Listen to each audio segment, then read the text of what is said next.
कभी सोचा है कि 17वीं सदी के एक महान योद्धा राजा के पास आज के किसी भी बड़े स्टार्टअप फाउंडर या लीडर के लिए क्या सबक हो सकते हैं? आज हम छत्रपति शिवाजी महाराज की प्लेबुक को डिकोड करेंगे और ऐसे कुछ नियम निकालेंगे जो किसी भी मॉडर्न चैलेंज को जीतने में मदद कर सकते हैं। जरा सोचिए, जब सामने कोई ऐसी चुनौती हो जो 10 गुना बड़ी और लगभग नामुमकिन लगे तो क्या किया जाए? यही सवाल छत्रपति शिवाजी महाराज के जीवन का, उनकी पूरी कहानी का एक तरह से केंद्र था। उनकी कहानी इतिहास की सबसे बड़ी अंडरडॉग कहानियों में से एक है। चलिए पहले इस मुकाबले को समझते हैं। एक तरफ थे शिवाजी महाराज, जिनकी सेना छोटी थी, फुर्तीली थी, लेकिन संसाधन बहुत सीमित थे। और दूसरी तरफ थीं मुगल और दक्कन सल्तनतें, मतलब विशाल सेनाएं, बेहिसाब दौलत और भारी भरकम तोपखाना।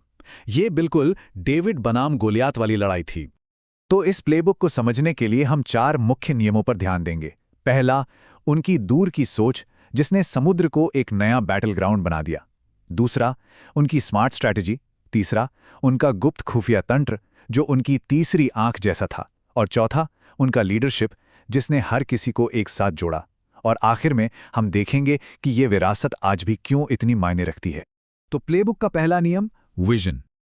शिवाजी महाराज ने एक ऐसे मैदान पर अपनी नजर जमाई जिसे बाकी सब पूरी तरह नजरअंदाज कर रहे थे, और वो था समुद्र।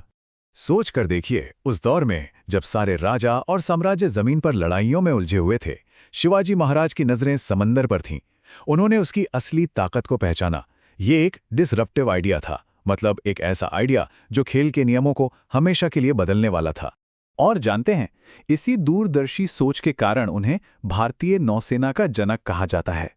उन्होंने भारत की समुद्री विरासत की नींव रखी। वो ये समझ गए थे कि जो समंदर को कंट्रोल करेगा वही भविष्य को कंट्रोल करेगा। लेकिन ये नेवी आखिर बनाई क्यों गई थी? ये सिर्फ एक मिलिट्री यूनिट नहीं थी। नहीं, ये एक बहुत बड़ा इकोनॉमिक और स्ट्रेटेजिक दाव था।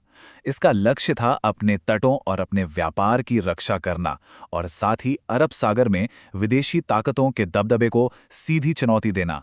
ये आत्मनिर्भरता की तरफ एक बहुत बड़ा कदम था। अब आते हैं प्लेबुक के दूसरे नियम पर। जब आप ताकत में कम हो तो दिमाग से लड़ें। शिवाजी महाराज ने यह साबित कर दिया कि बड़ी बड़ी सेनाओं को सीधी टक्कर दिए बिना भी हराया जा सकता है। देखिए, शिवाजी महाराज ने दुश्मन के नियमों से खेलने से साफ इनकार कर दिया। उन्होंने गनीमी कावा नाम की एक स्ट्रैटेजी बनाई, जिसे हम आज गुरिल्ला वॉरफेयर कहते हैं। ये ताकत के बारे में कम और दिमाग और स्पीड के बारे में ज्यादा था। और ये काम कैसे करता था? बस कल्पना कीजिए, बिजली की तेजी से हमले होते दुश्मन के सप्लाई लाइनों को काट दिया जाता, और इससे पहले कि दुश्मन कुछ समझ पाता, उनकी सेना सह्याद्री के पहाड़ियों और घने जंगलों में गायब हो जाती। उन्होंने अपने इलाके को ही अपना सबसे बड़ा हथियार बना लिया था। उनके दुश्मन उनकी इस रणनीति से इतने परेशान हो गए थे कि उन्होंने मजाक में उन्हें पहाड़ी चूहा कहना शुरू कर दिया। लेकिन यह अपमान असल में उनकी रणनीति कितनी असरदार थी, इस बात का सबूत था। उन्होंने इस नाम को सम्मान के एक बैज में बदल दिया। अब आता है प्लेबुक का तीसरा और शायद सबसे जरूरी नियम, इन्फॉर्मेशन ही पावर है। शिवाजी महाराज ये अच्छी तरह जानते थे कि असली लड़ाई हथियारों से पहले दिमाग में जीती जाती है। हर एक मिशन, हर एक हमले और हर एक जीत के पीछे एक अदृश्य शक्ति काम कर रही थी, और वो थी एक मजबूत इंटेलिजेंस नेटवर्क। ये शिवाजी की सफलता का सीक्रेट वेपन था। इस अदृश्य सेना के लीडर थे बहिर्जी नाइक, जिन्हें स्वराज्य की तीसरी आंख के नाम से भी जाना जाता था। वो एक ऐसे मास्टरमाइंड थे जिनका नेटवर्क दुश्मन के किलों और दरबारों के अंदर तक फैला हुआ था। और इस नेटवर्क की असली ताकत आम लोगों में थी। किसान, व्यापारी, साधु, जो भेष बदलकर कहीं भी किसी भी भीड़ में घुल मिल जाते थे। वो दुश्मन के कान और आंखें बनकर काम करते थे।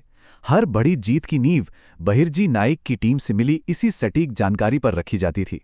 और अब प्लेबुक का चौथा नियम, वो गोंद जिसने बाकी सब कुछ एक साथ जोड़कर रखा, लीडरशिप। सवाल यह है कि शिवाजी महाराज ने एक ऐसी टीम कैसे बनाई जो उनके स्वराज्य के सपने के लिए अपनी जान देने को भी तैयार थी। औरंगजेब को लिखे उनकी एक खत से ये लाइन उनकी सोच को बिल्कुल साफ कर देती है। ये सिर्फ एक राजनीतिक बयान नहीं था, बल्कि उनके शासन का, उनके विजन का मूल सिद्धांत था। वे मानते थे कि असली ताकत लोगों को बांटने में नहीं, बल्कि जोड़ने में है। और ये सिर्फ बातें नहीं थी, ये एक्शन में भी दिखता था। उन्होंने अपनी सेना और प्रशासन में काबिलियत को महत्व दिया, जाति या धर्म को नहीं। युद्ध के दौरान भी महिलाओं, बच्चों और किसी भी धर्म के पूजा स्थलों की सुरक्षा पक्की की। उन्होंने लोगों को स्वराज्य यानी सबका अपना राज के एक कॉमन सपने के नीचे एकजुट कर दिया। तो शिवाजी महाराज की इस प्लेबुक से आज क्या सीखा जा सकता है?